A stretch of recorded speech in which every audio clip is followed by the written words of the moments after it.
Պետրոսը ինչ է հարցնում, ասում է Գյումրիում ինչպես են ընդունում խաղաղության օրենքը կոնկրետ Գյումրիում։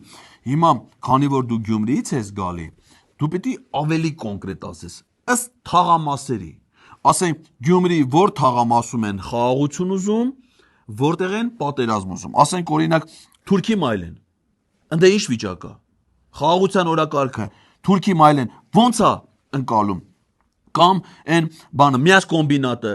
ընդ դու տենց ես չէ ուզում Պետրոսյան առանձին ասենք ավստրիական թաղամաս կա երկրաշարժից հետո կարող է հանկարծ դրանք ուրիշ ձև են մտածում, այդքան էլ տենց խաղաղության օրակարգը չեն ընդունում, կամ այն անի թաղամասը, դրանք ձեր պաշտոնավարման շրջանում, չէ՞, ոնց չէ ավելի շուտ են կառուցվել։ Հա, զորանոցային թաղամասը, այն ձեր տների մոտ, օրինակ ասենք գծի հետև։